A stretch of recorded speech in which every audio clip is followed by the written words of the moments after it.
ನಾವು ನೋಡ್ಲಿಕ್ಕೆ ಇವತ್ತು ಸಿಗುತ್ತೆ. ನಾನು ಬಂದಾಗ ಹೇಳ್ತಾ ಇದ್ದೆ, ಮುಗಿನಕಂತೆ ಮಠದ ಗುರುಗಳನ್ನ ಕೇಳ್ತಾ ಇದ್ದೆ, ಗುರುಗಳ ಇಷ್ಟೊಂದು ಪ್ರಶಾಂತವಾದಂತ ವಾತಾವರಣ, ಒಂದು ಭಕ್ತಿ ಭಾವನೆ ತಾನಾಗಿಯೇ ಹುಟ್ಟುವಂತ ಒಂದು ಶಾಂತಿಯಲ್ಲಿ ನೈಸರ್ಗಿಕ ಒಂದು ಈ ನಿಸರ್ಗದಲ್ಲಿ ಮಠ ತಲೆ ಎತ್ತಿದೆ. ಈ ಮಠಕ್ಕೆ ಎಷ್ಟು ವರ್ಷ ಅಂತ ಕೇಳಿದಾಗ ಹೇಳಿದ್ರು 700 ವರ್ಷದ ಪರಂಪರೆ ಈ ಮಠಕ್ಕಿದೆ ಅಂತ ಹೇಳಿ ಸ್ವಾಮೀಜಿಗಳು ಹೇಳಿದಾಗ ಬಹಳಷ್ಟು ಸಂತೋಷ ಆಗುತ್ತೆ, ಅಭಿಮಾನ ಆಗುತ್ತೆ. ನೋಡಿ, ನಾವೆಲ್ಲರೂ ರಾಜಕಾರಣಿಗಳು, ನಾನಾಗಿರ್ಬೋದು, ಕುಮಾರಸ್ವಾಮಿ ಆಗಿರ್ಬೋದು, ಹರೀಶ್ ಗೌಡ ಆಗಿರ್ಬೋದು, ಇನ್ನೂ ಎಲ್ಲ ಜನಪ್ರತಿನಿಧಿಗಳು, ನಾವೇನಾದ್ರೂ ಒಂದು ಮನಸ್ಸಲ್ಲಿ ಇಟ್ಕೊಂಡು ಇವತ್ತು ಸಮಾಜ ಸೇವೆಯಲ್ಲಿ ಬರ್ತೀವಿ. ಆದ್ರೆ ಸಾವಿರಾರು ವರ್ಷಗಳಿಂದ ಈ ಮಠ ಮಾನ್ಯರು, ಮಠಗಳು ನಿಸ್ವಾರ್ಥತೆಯಿಂದ ನಿಸ್ವಾರ್ಥ ಸೇವೆಯನ್ನ ಸಮಾಜಮುಖಿಯಾಗಿ ಮಾಡ್ತಾ ಇರೋದನ್ನ ನೋಡಿದ್ರೆ ನಿಜವಾಗಿ ಜೋರಾದ ಚಪ್ಪಾಳೆ ನಮ್ಮೆಲ್ಲ ಮಠ ಮಾನ್ಯರಿಗೆ ಅಂತ ಹೇಳಲಿಕ್ಕೆ ಬರುತ್ತೆ. ಗುರು ಬ್ರಹ್ಮ ಗುರು ವಿಷ್ಣು ಗುರು ಸಾಕ್ಷಾತ್ ಪರಬ್ರಹ್ಮ ತಸ್ಮೈ ಶ್ರೀ ಗುರುವೇ ನಮಃ ಅಂತ ಹೇಳ್ತಾರೆ. ಗುರುಗಳಿಗೆ ಯಾವ ಸ್ಥಾನವನ್ನ ನಮ್ಮ ಜೀವನದಲ್ಲಿ, ನಮ್ಮ ಸಂಸ್ಕೃತಿಯಲ್ಲಿ ನಾವು ಇವತ್ತು ಕೊಟ್ಟಿದ್ದೇವೆ. ಬಂಧುಗಳೇ, ಒಂದು ತ್ರೈತಾಯುಗ, ಅಪ್ಪಾಜಿ, ತ್ರೈತಾಯುಗ, ರಾಮನ ಯುಗ, ಜಾನಕಿ ಅಂತ ಹೇಳ್ತಾರೆ ಸೀತಾಮಾತೆಗೆ. ತ್ರೈತಾಯುಗದಲ್ಲಿ ಗುರು ಪರಂಪರೆ ಹೇಗಿತ್ತು ಅಂತ ಹೇಳಿದ್ರೆ, ಗುರುಗಳು ಶಿಷ್ಯರಿಗೆ ವಿದ್ಯಾಭ್ಯಾಸವನ್ನ ಕಲಿಸಬೇಕಾದ್ರೆ ಅತ್ಯಂತ ಕಠಿಣ ಶಿಕ್ಷೆಯನ್ನ, ಅತ್ಯಂತ ಕಠಿಣ ಪರಿಶ್ರಮವನ್ನ ಕೊಡ್ತಾ ಇದ್ದಂತೆ. ತ್ರೈತಾಯುಗದಲ್ಲಿ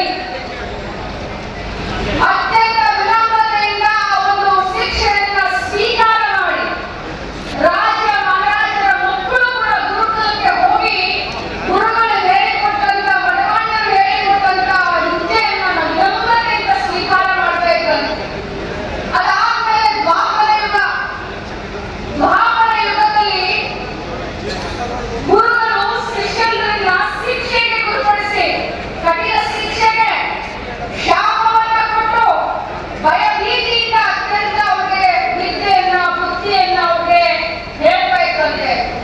ದ್ವಾಪರ ಯುಗದಲ್ಲೂ ಕೂಡ ಶಿಷ್ಯರು ಗುರುಗಳು ಏನ್ ಹೇಳ್ತಾರೆ ಅದು ನನ್ನ ಜೀವನಕ್ಕೆ ಒಂದು ಪ್ರಸಾದ, ಒಂದು ಅಮೃತ ಅಂತ ಸ್ವೀಕಾರ ಮಾಡ್ತಾ ಇದ್ದಂತೆ. ಆದ್ರೆ ಇವತ್ತು ನಾವು ಕಲಿಯುಗದಲ್ಲಿ ಇದ್ದೀವಿ. ಈ ಕಲಿಯುಗದಲ್ಲಿ ಹೇಗಾಗ್ಬಿಟ್ಟಿದೆ ಅಂತ ಹೇಳಿದ್ರೆ, ಆ ಶಿಷ್ಯರಿಗೆ ಕೈ ಮುಗಿದು ಗುರುಗಳು ನಾನು ಹೇಳಿದ್ನ ಕಲಿಯಪ್ಪ, ನಿನ್ನ ತಂದೆ ತಾಯಿಯ ಆಸೆಯನ್ನ ಪೂರ್ತಿ ಮಾಡು, ನಿನ್ನ ಭವಿಷ್ಯವನ್ನ ಉಜ್ವಲ ಮಾಡು, ನಿನ್ನ ಕೈ ಮುಗಿದು ನಾನು ಹೇಳಿದ ಮಾತನ್ನ ಕೇಳಪ್ಪ ಅನ್ನುವಂಥ ಪರಿಸ್ಥಿತಿ ಈ ಕಲಿಯುಗದಲ್ಲಿ ಇವತ್ತು ಬಂದು ನಿಂತಿದೆ. ಇಂಥ ಸಂದರ್ಭದಲ್ಲೂ ಕೂಡ ಶಿಕ್ಷಣ ದಾಸೋಹ, ಅನ್ನ ದಾಸೋಹ, ಕೃಷಿ ದಾಸೋಹ, ಆರೋಗ್ಯ ದಾಸೋಹ, ಆಶ್ರಯ ದಾಸೋಹ, ನೊಂದು ಬಂದಂತ ಮನಸ್ಸಿಗೆ ನಮ್ಮ ಮಠಗಳು, ನಮ್ಮ ಗುರುಗಳು ಒಂದು ಸಾಂತ್ವನವನ್ನ ಹೇಳುವಂತ ಕೆಲಸವನ್ನ ಮಾಡ್ತಾ ಇದ್ದಾರೆ. ನಿತ್ಯ ನಿರಂತರ ದಾಸೋಹವನ್ನ ಯಾವ್ದಾದ್ರು ಮಠಮಾನ್ಯಗಳು ಮಾಡ್ತಾ ಇದ್ದಾರೆ ಅಂತಂದ್ರೆ ಅದು ನಮ್ಮ ಮಠಗಳು ಅಂತ ಬಹಳಷ್ಟು ಹೆಮ್ಮೆಯಿಂದ ಇವತ್ತು ಹೇಳಲಿಕ್ಕೆ ಬಯಸ್ತೇನೆ ಬಂಧುಗಳು. ಹೌದು, ನನಗೆ ನಮ್ಮ ವೀರಶ್ರೀಗಳ ಲಿಂಗಾಯತ ಧರ್ಮದಲ್ಲಿ ಹುಟ್ಟಿದ್ದಕ್ಕೆ ಬಹಳಷ್ಟು ಅಭಿಮಾನ ಇದೆ.